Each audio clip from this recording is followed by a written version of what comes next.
Hello नमस्कार दोस्तों, कैसे हैं आप सब। खैर मुझे लगता है कि मैंने सवाल गलत पूछ लिया, बल्कि मुझे तो ये पूछना चाहिए कि ठीक तो हो ना आप सब। जी हाँ दोस्तों, और आज हर एक इंसान एक दूसरे से बस यही सवाल पूछता नजर आता है, और आए भी क्यों ना। इस कोरोना रूपी विनाशकारी तूफान ने पूरी इंसानियत की जिंदगी में भूचाल जला दिया है। दोस्तों, क्या आपने सोचा है कि दुनिया में हर 100 साल पर एक महामारी क्यों आती है, और इस महामारी में 20 का आंकड़ा क्या है, जो बहुत कम लोगों को पता है। अगर नहीं तो आप इस सवाल का जवाब जरूर जानना चाहेंगे, है ना। इस वीडियो को पूरा देखिए, क्योंकि इसमें आपके हर सवाल का जवाब मिल जाएगा। दोस्तों, आज चाहे विज्ञान हो या आस्था, सबकी कोशिश यही है कि किसी न किसी तरह से इस बीमारी को जड़ से जल्दी खत्म किया जाए। लेकिन कोरोना का ये सैलाब थमने का नाम ही नहीं ले रहा। इसके नए नए रूप बदलते नजर आ रहे हैं, और इसके नए रूप और भी खतरनाक होते जा रहे हैं, जिससे हर एक इंसान काफी भयभीत हो चुका है। अब देखिए ना, कोरोना से जो लोग ठीक हुए उनमें ब्लैक फंगस नाम की बीमारी का जन्म हो रहा है, और ये तो कोरोना से भी खतरनाक है, क्योंकि इसमें शरीर के जिस भाग पर फंगस लगता है उस भाग को डॉक्टर ऑपरेशन करके बाहर ही निकाल देते हैं। खैर, इस पे बात हम बाद में विस्तार से करेंगे। और दोस्तों, क्या आप ये जानते हैं कि ये पहली बार नहीं है जब ऐसी विनाशकारी महामारी ने इंसानियत पर अपना कहर बरपाया है और सैकड़ों लोगों को मौत के घाट उतारा है, बल्कि हर 100 साल में ऐसी एक न एक महामारी किसी बिन बुलाए मेहमान की तरह आई है और इस धरती को लगभग तबाह करके गई है। पिछले 400 सालों में इस दुनिया में अलग अलग महामारियों ने हमला किया, और हर बार लाखों लोगों को बेमौत मार गई।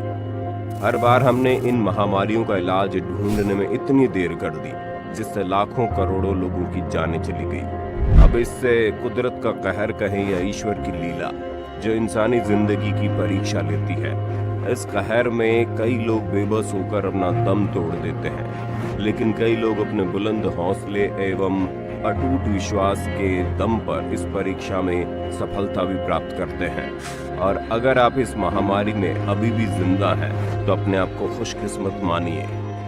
दोस्तों, यूं तो हम पिछले कई दशकों से देखते आ रहे हैं कि विज्ञान, मेडिकल साइंस एवं टेक्नोलॉजी में किस स्तर से प्रगति की सीढ़ियां चढ़ी है, और तो और मेडिकल साइंस ने हर स्तर पर अपना परचम भी लहराया है।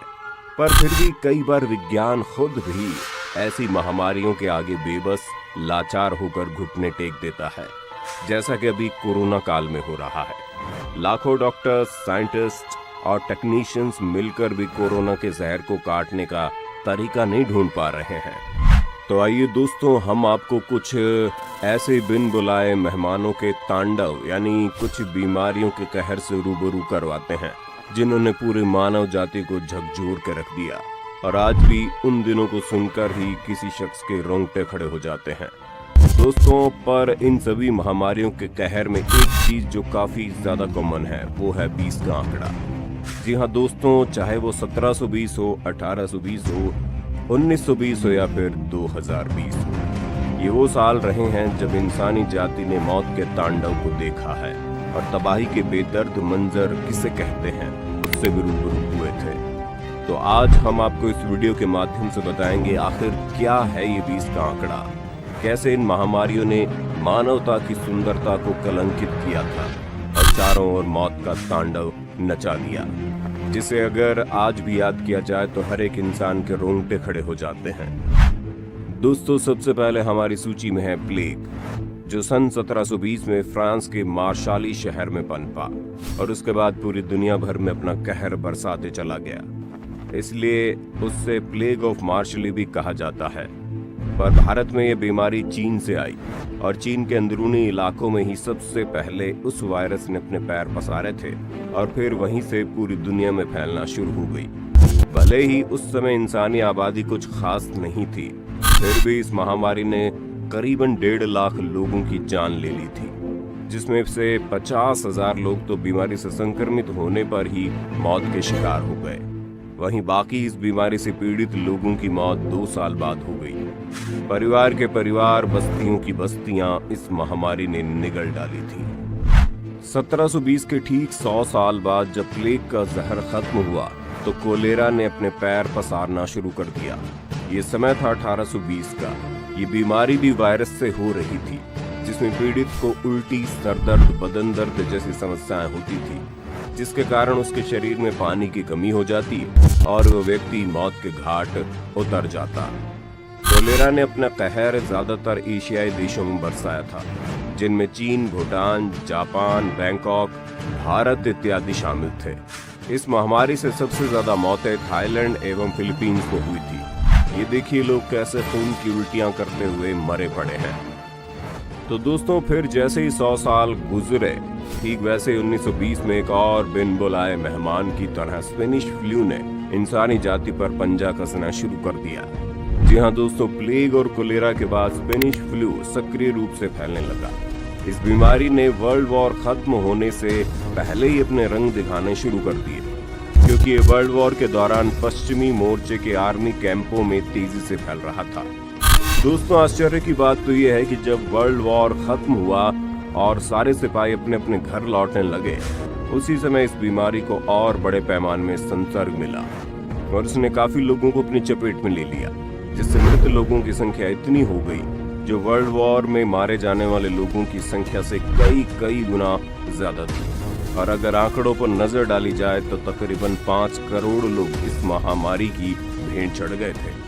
इतिहास की माने तो पूरी दुनिया का लगभग 1/3 हिस्सा यानी 500 मिलियन लोग इस फ्लू से प्रभावित हुए थे। तो दोस्तों अब तक आपने भूतकाल में मानव जाति की सांसों में विष भरने वाली महामारियां देखी, पर अब हम आपको हाल ही की एक बड़ी महामारी के बारे में बताते हैं। जी हाँ दोस्तों, 1920 से ठीक 100 साल बाद यानी 2020 में फैली कोरोना महामारी आज के समय में इंसानी जाति पर काल बनकर बैठी हुई है।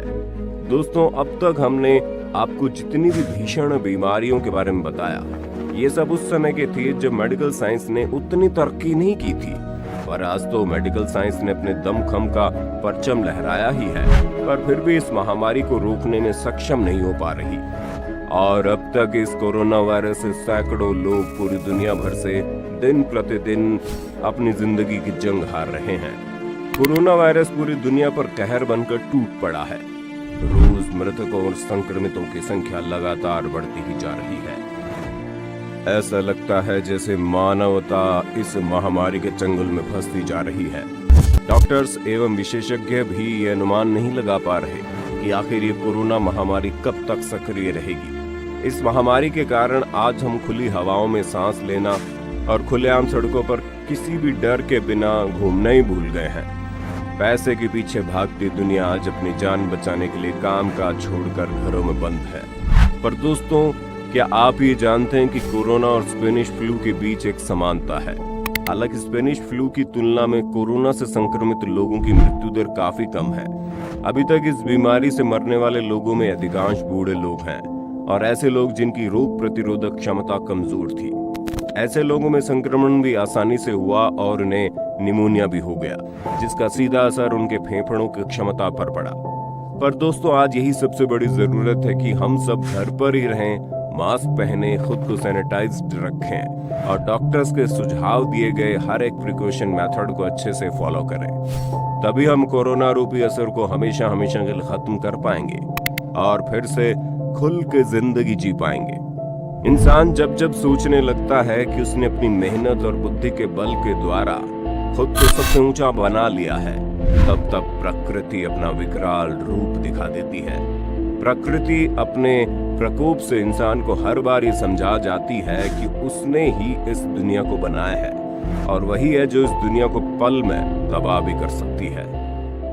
तो दोस्तों ये थी हर 100 साल में बिन बुलाए मेहमान की तरह आने वाली महामारियों के बारे में कुछ खास बातें और जानकारी। उम्मीद करते हैं इस वीडियो के द्वारा हमने आपको नॉलेज बॉक्स में एक अभिन्न जानकारी भरी होगी। तो दोस्तों ऐसे अद्भुत एवं अलग वीडियोस देखने के लिए अभी हमारे चैनल को सब्सक्राइब करें और उसके बगल में नोटिफिकेशन की घंटी को ऑन करके ये सुनिश्चित कर लीजिएगा ताकि आपको नोटिफिकेशन हर नई वीडियो की मिलती रहे। धन्यवाद।